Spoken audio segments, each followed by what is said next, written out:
آؤ آسان سا آپ کو نسخہ بتاؤ. ہر کوئی نوکری پیشہ ہے, ہر کوئی دکاندار ہے, ہر کوئی ملازمت والا ہے. جب صبح نکلے معمول بنا لے, میں نے گانا نہیں سننا, میں نے غزل نہیں سننی, میں نے قوالی نہیں سننی. گھر سے قدم نکالو, رزق بڑھانے کا طریقہ, گھر سے نکلے اللہ اکبر, بایاں پاؤں باہر رکھا, بسم اللہ توکلت علی اللہ, 1 2 3 4 5 6 7. جب 7واں قدم آیا, لإیلاف قریش ایلافہم رحلۃ الشتاء والصیف فلیعبدوا رب ھذا البیت الذی اطعمہم من جوع وآمنہم من خوف. چلتا جائے سواری پر, پیدل ہو, اندازہ کر لے 7 قدم ہو گئے. 7 مرتبہ سورت کو دوران سفر دکان پر جاتے پڑے. رب کعبہ کی قسم, تیرا گمان بھی نہیں ہوگا اللہ وہاں سے تیری روزی میں, وہاں سے اللہ تیری جھولی میں روزی پہنچائے گا. گمان بھی نہیں ہوگا. وہ گاہک جو کبھی دکان پہ نہیں آیا, وہ بھی گراہک بن کر تیرے سے سودا لینے کے لیے دکان پہ آئے گا.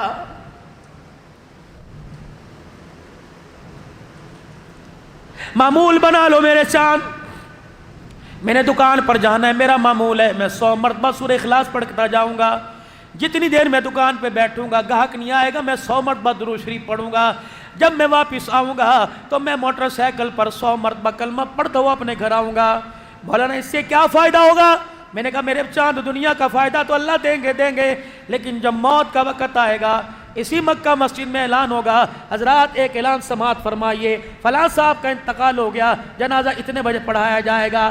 جب جنازہ ان گلیوں سے گزرتا ہوا کلمہ شہادت کے نعرے لگاتا ہوا جائے گا, اس وقت اعلان ہوگا, حضرات خان صاحب کا جنازہ جا رہا ہے, حضرات اوال صاحب کا جنازہ جا رہا ہے, بلوچی سرحدی سندھی پنجابی کا جنازہ جا رہا ہے. یہ درخت کے ہرے رنگ کے پتے, یہ پتھر, یہ دیواریں, یہ اینٹیں چیخ چیخ کے کہیں گی, اسے خان نہ کہے, اسے اوان نہ کہے, بلکہ ہمارا اعلان سن. یہ ہمیں چلتے پھرتے قرآن سنایا کرتا تھا, درود شریف سنایا کرتا تھا. یہ درخت کے پتے جوم جوم کے آپس میں ایک دوسرے سے ٹکرا کے بولیں گے, حضرات ایک ضروری اعلان سنو, خان کا جنازہ نہیں جا رہا, آنکھیں کھول کے چہرہ دیکھو, یہ تو محمد کے غلام کا جنازہ جا رہا ہے. کرے کون میرے چاند؟ معمول بنائیے, رات کو بستر پہ بیٹھ جائیے, کوشش کیجئے سفید رنگ کی چادر بچھا لیجئے اور آنکھیں بند کر کے قبلہ رخ کی طرف ہو جائیے, اور یہ دل کا تار ملا دو گنبد خضرا, اس تار کو لمبی کھینچ دو میرے عزیزوں, ملا دو گنبد خضرا سے, اور کہہ دو میں گھر نہیں بیٹھا, اس وقت حضور کے روزے کی چوکھٹ پہ بیٹھا ہوں. اور پھر پڑھ کے دکھا صلی اللہ علیہ وآلہ وسلم, 100 مرتبہ پڑھ, انشاءاللہ وہاں سے فیض آنا شروع ہو جائے گا.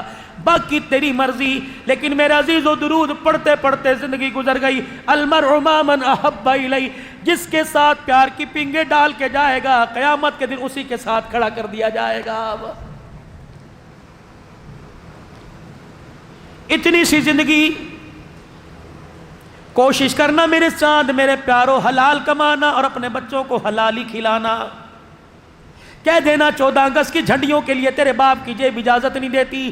کہہ دینا نبی کی ولادت پر 12 ربیع الاول کو نالین کے لیے جھنڈیوں کے لیے تیرے باپ کی جیب اجازت نہیں دیتی. دودھ کے شربت کے لیے, چاول نیاز کے لیے اجازت نہیں دیتی. بیٹے میں تو حلال کماتا ہوں, حلال کھاتا ہوں. اگر 2 نمبری شروع ہو گئی, اللہ نہ کرے اگر تیری میری نسل کے دسترخوان پر حرام کا لقمہ آ گیا, اس سے جسم تو پھیل جائے گا, لیکن اللہ 3 نسلوں کو برباد کر کے رکھ دے گا.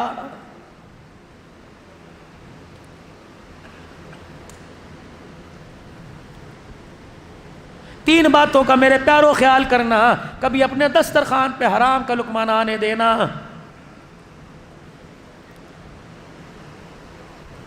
اگر حرام کا لقمہ دسترخوان پر آ گیا, واہ اولاد نافرمان ہونا شروع ہو جائے گی. ہمیشہ اپنا ہاتھ ایسے رکھنا, کبھی اپنا ہاتھ ایسے نہ کرنا. کوشش کرنا تیرے میرے دروازے پر آئے. ہمارے مہاجروں میں ایک کہاوت ہے, گڑ نہ دو تو گڑ جیسی بات کر دو. ایسی بات نہ کرنا کہ اگلے تو پہلے ہی پریشان ہے, ایسی بات نہ کرنا اس کے کلیجے پر چھرے کا وار آئے. یاد رکھنا روٹھے ہوئے سے راضی ہو جاتا ہے, اگر کوئی کسی کا دل توڑ دے اس سے اللہ راضی کوئی نہیں ہوتا ہے.